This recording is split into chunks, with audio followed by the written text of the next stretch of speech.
Staff selection commission junior Hindi translator के paper 1 की परीक्षा के परिणाम आ चुके हैं।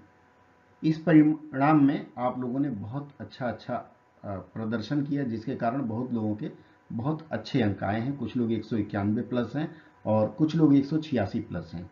उन सबको बधाई। अब हम चलते हैं पेपर 2 के बारे में। अक्सर मैंने देखा है, पिछले 3 वर्षों से मैं देख रहा हूं कि बहुत अच्छा अनुवाद करने के बावजूद, बहुत अच्छा पैसेज लिखने के बावजूद हमें नंबर कम मिलते हैं। और कई ऐसे अभ्यर्थी रहे हैं जिनके अच्छे अंक पेपर 1 में होने के बावजूद पेपर 1 में बहुत खराब अंक मिले, जिसके कारण उन्हें उसमें डिसक्वालीफाई होना भी पड़ सकता था। ऐसे कैंडिडेट्स के लिए या ऐसे में मैं इस सत्र में यह विवेचना करने जा रहा हूं कि क्यों कम अंक आते हैं पेपर 2 में। आज मैं इस शंका का समाधान करने जा रहा हूं और साथ में मैं यह बताऊंगा कि क्या करें तो आपको कम अंक न मिले, अर्थात क्या करें कि अच्छे अंक मिले। आइए मित्रों, हम इस सत्र को आगे बढ़ाते हैं और मैं इस विषय पे फोकस करने जा रहा हूं, इस विषय पे आपका ध्यान आकर्षित कराने जा रहा हूं कि क्यों कम अंक आते हैं। देखिए, कम अंक आने के पीछे जो मैंने एसएससी के जो इवैल्यूएशन है, पेपर जांचने की जो प्रक्रिया है, उसको जब मैं कई पेपर्स देखा तो मेरे ये बात समझ में आई कि यदि किसी एक पंक्ति में आपने एक शब्द गलत लिखा है या उसमें कोई व्याकरणिक या ग्रामेटिकल एरर करते हैं तो उसके कारण जो आपके जांच करता है वो कई बार 5 अंक काट लेते हैं और कई बार तो 10 अंक काट लेते हैं, जिसके कारण 50 में से आपको 40 नंबर न देकर कई बार तो वो 30-22 तक ही देते हैं। अब ये गलतियां न हो, चूंकि हमने अच्छा अनुवाद किया, लेकिन जो जांचने वाला है अगर उसके सेट हैं, उसके फॉर्मूलेज अगर हैं कि एक गलती पे 5 अंक या 10 अंक काट लें, तो आप कितना भी अच्छा अनुवाद कर लें, अगर उनके अनुसार नहीं करेंगे तो आपके अंक काटे जाएंगे।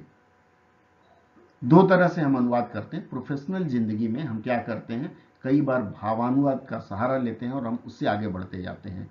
लेकिन जब आप परीक्षा देने जाते हैं तो परीक्षक यह अपेक्षा करता है कि आप व्याकरण के अनुसार as per tense, grammar, preposition सबका ध्यान रखते हुए अनुवाद करें, और यदि वह रखते हुए आप अनुवाद करते हैं तो आपके अंक कहीं नहीं कटते हैं। आइए अब हम चर्चा करेंगे कि कैसे अंक बढ़ाएं। तो इसके लिए आपको सबसे पहले यह जानना पड़ेगा कि आप इसमें क्या करेंगे और कैसे करेंगे, तो बात आगे बढ़ेगी। और जब हम इस बात पे जाएंगे तो सबसे पहले बेसिक्स में हमें जाना पड़ेगा, बेसिक जिसके कारण आप इस वाक्य संरचना को या अनुवाद में वाक्य संरचना कर पाएंगे। बेसिक्स ऑफ ट्रांसलेशन में आइए सबसे पहले हम वाक्य की प्रकृति या सेंटेंस फॉर्मेशन की प्रक्रिया देखते हैं, अंग्रेजी में क्या होती है। अंग्रेजी में जब आप देखेंगे कोई भी वाक्य तो उसमें सबसे पहले आता है सब्जेक्ट, फिर आता है वर्ब और ऑब्जेक्ट। सब्जेक्ट अर्थात कर्ता, वर्ब अर्थात क्रिया और ऑब्जेक्ट अर्थात कर्म। अगर इसको थोड़े से अलग ढंग से हम हिंदी में देखें तो हिंदी में यह परिपाटी बदलती है और हिंदी में करते हैं तो सबसे पहले कर्ता और फिर कर्म और फिर क्रिया।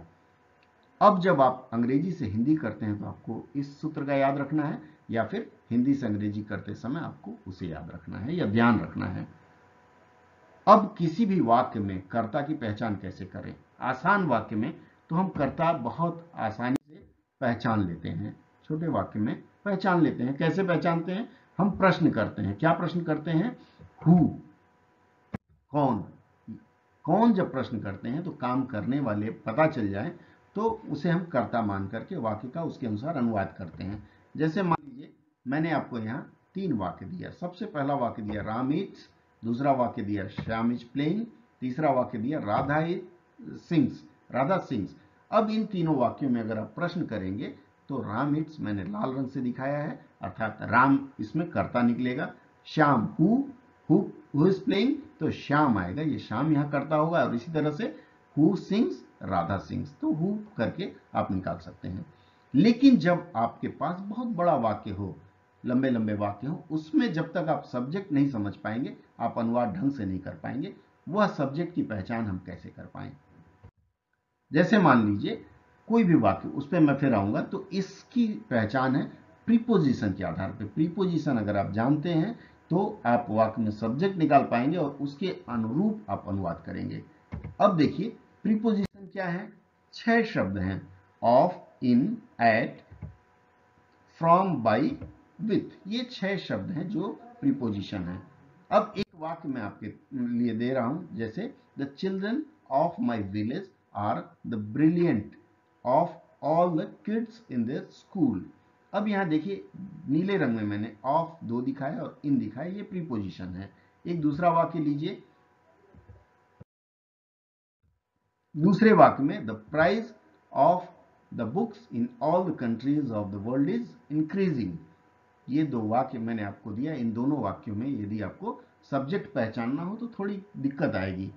कभी कभी हम कहेंगे द कंट्रीज होगा, कभी कभी कहेंगे द वर्ल्ड्स होगा, कहीं कहेंगे बुक्स होगा, जो भी हो। लेकिन अगर आप ग्रामर के फॉर्मूले के अनुसार चलेंगे, व्याकरण के सूत्र के अनुसार चलेंगे, तो व्याकरण का सूत्र कहता है कि जो पहला प्रीपोजिशन, इस वाक्य में पहला प्रीपोजिशन द प्राइस ऑफ है, उसके पहले जो भी नाउन आपको दिखे या जो भी आपको प्रोनाउन दिखे, अर्थात प्रीपोजिशन से पहले वाला जो शब्द है वह सब्जेक्ट होगा।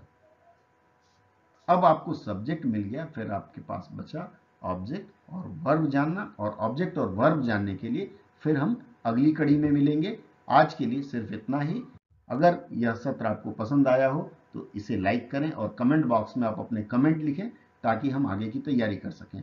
मित्रों, इस तरह के वीडियोस मैं पेपर 2 होने तक बीच बीच में आपको देता रहूंगा, जिससे आपका मार्ग और सरल, सुलभ और प्रशस्त हो। जरूरी है कि आप मुझे भी इनकरेज करें, वीडियो को लाइक जरूर करें। धन्यवाद।